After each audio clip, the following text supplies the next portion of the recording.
જિલ્લા પોલીસ વડા ત્રણે હાજર છે। ફરીથી કહો, ડ્રગ્સ વેચાય છે શિવનગર, ગાંજો વેચાય છે, દારૂ વેચાય છે, પોલીસ આમાંથી કમાય છે, પોલીસના વહીવટદારો છે। આ પરિસ્થિતિ છે। મારે ફરી આવો સૂત્રોચ્ચાર ના કરવો પડે એવી તમે પાકી બાંહેધરી આપો।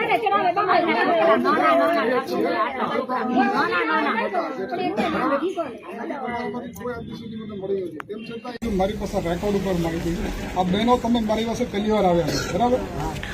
શિવનગરમાં 100% તમારી જે કાંઈ પણ રજૂઆત હશે, ભાઈઓની જે કાંઈ પણ રજૂઆત હશે, 100% 110% કામગીરી થશે। એમાંથી કોઈ પણને છોડવામાં નહીં આવે। જરૂર પડશે તો હું જાતે આવીશ, બરાબર? કોઈને તમારે એ ફરિયાદ માટે મારા સુધી જિજ્ઞેશભાઈને તમારામાંથી કોઈને નહીં આપવી પડે, હું બાંહેધરી આપીશ।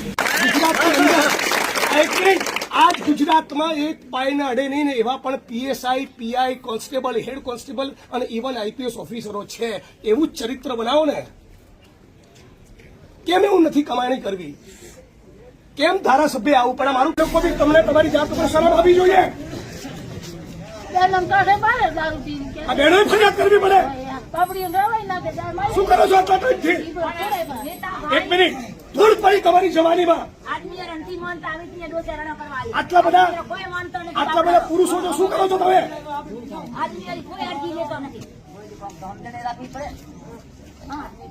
આ બહેનોએ મને કેવું પડે? શરમ આવવી જોઈએ। તમે કોણ લાવ્યું તું, કોણે બોલાયા, કોણે કીધું? આવો સવાલ એસપી કચેરીમાંથી થવો જોઈએ નહીં। બધા પોલીસ વાળા ધ્યાન રાખી લેજો। પટ્ટા તમારા છે, તમારા ઉતરશે, મારા નહીં। અને આ વડગામનો ધારાસભ્ય કહી રહ્યો છે, યાદ રાખી લેજો, હું પાછળ પડીશ એટલે છોતરા કાઢી જ નાખીશ। તમારા સાહેબ પંજાબ જેવી હાલત થવાની શિવનગરની, જો આ લોકો કડક કાર્યવાહી નહીં કરે ને આપણે સાંભળો, આપણે જિલ્લા પોલીસ વડા જોડેથી એક મિનિટ, આપણે જિલ્લા પોલીસ વડા જોડેથી શું ખાતરી જોઈએ? તમે મને કહો, હું નહીં બોલું, તમે કહો।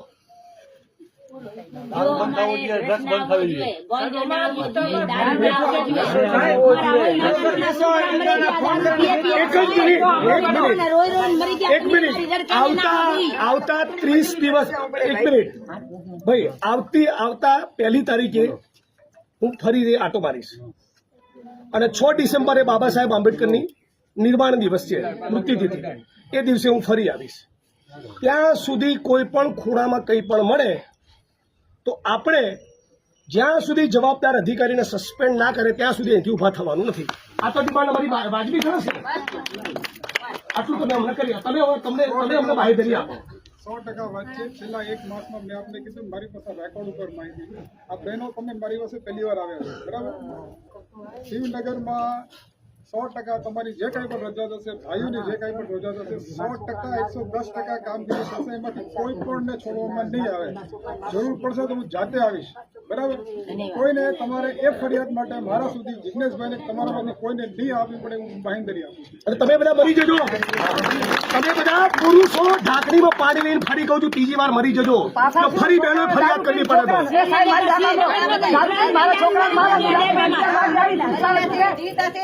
₹50,000 દીધા, તમારો છોકરો શું કરશે? તમારા કને ₹50,000 અમારા છોકરાને મારો, મારો બાઈક ભાંગો, મારો ફોન ભાંગો, હું અહીં આવી રાતના 1 વાગ્યા સુધી બેઠી, મારા છોકરાને મારો, હું વિધવા બેન છું, મારા છોકરાને મારી નાખો, મારા છોકરીને તારો હાથ કેળો, હું ઘરે કરી આવી કેમ નહીં? પુરુષાર શું કે અહીંયા તો ₹50,000 ₹50,000 નથી પડતા।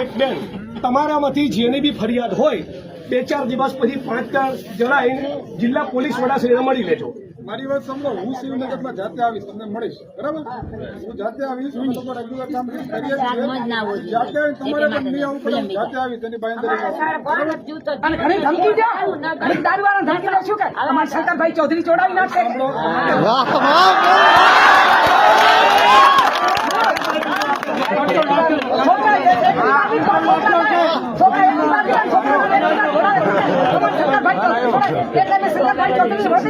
છોકરા મારવા નીચે આપણે ગુજરાતની વાત કરીએ ગુજરાતમાં 100% જાણ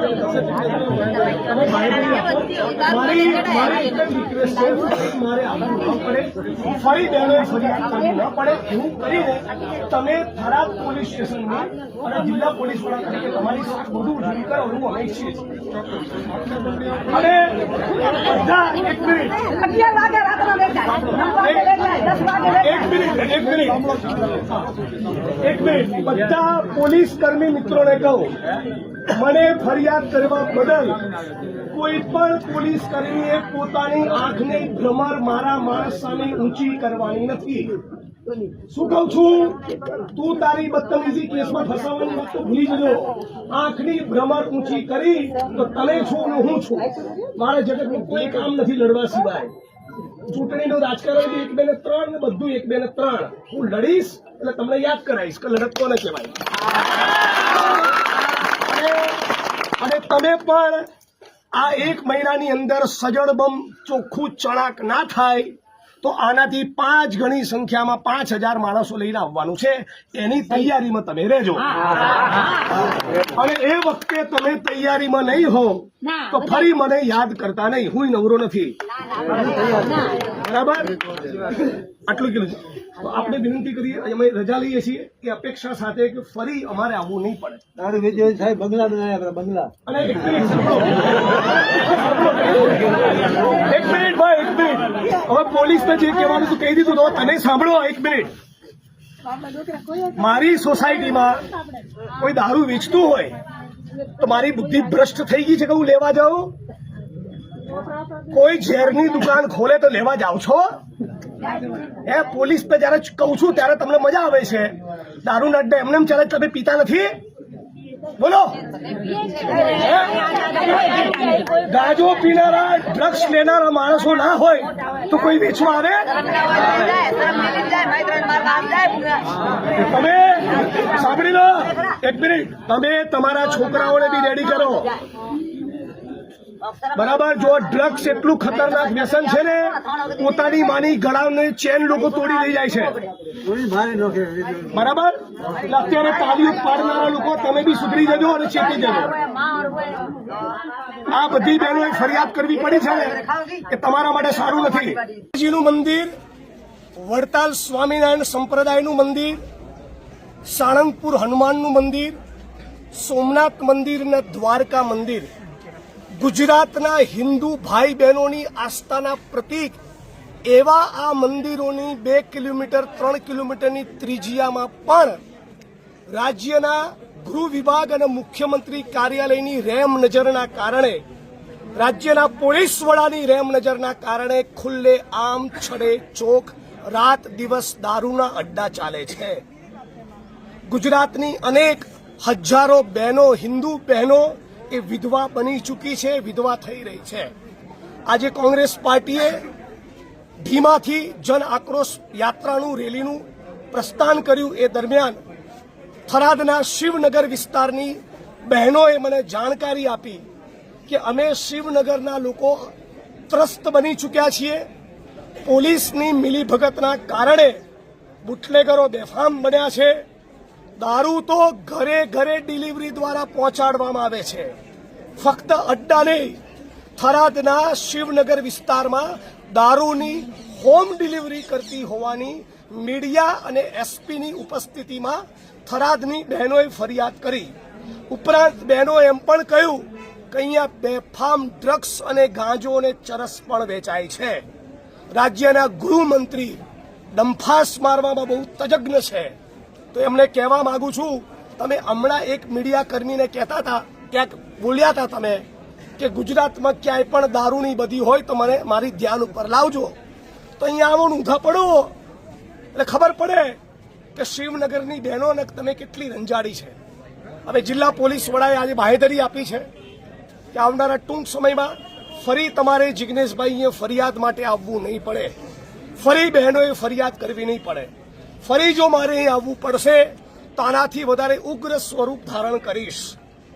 કોકને સસ્પેન્ડ કરાયા વગર ઊભો નહીં થવું. અને થરાદની જનતાનું મને જન સમર્થન છે. શિવનગરનો એક એક માણસ મારી જોડે લડવા તૈયાર છે. અહીંયા દારૂ પણ બંધ થવો જોઈએ, ડ્રગ્સ પણ બંધ થવું જોઈએ, ગાંજો ચરસ પણ બંધ થવા જોઈએ. બધા રેડી છો ભાઈ? આમ ફરી એકવાર જિગ્નેશ મેવાણી છે તે આક્રમક અંદાજમાં જોવા મળ્યા હતા. પોલીસ અધિકારીઓનો ઉધડો લઈ નાખ્યો હતો રીતસરનો. એસપી કચેરીની બહાર જ જ્યાં લોકો છે તેમની ફરિયાદ લઈને જિગ્નેશ મેવાણી પાસે પહોંચ્યા હતા અને ત્યારબાદ એસપી કચેરીએ જ્યાં લોકો નીચે બેઠા હતા અને જિગ્નેશ મેવાણી છે એક બાદ એક સવાલનો મારો છે તે પોલીસ અધિકારીઓને કરી રહ્યા હતા, પરંતુ પોલીસ અધિકારીઓ પાસે પણ આનો જવાબ ન હોય તે પ્રકારના દ્રશ્ય છે તે સામે આવ્યા હતા. આ પ્રકારના સમાચાર અને અહેવાલ સાથે ફરી મળીશું. નવજીવન ન્યૂઝ સાથે જોડાયેલા રહેજો.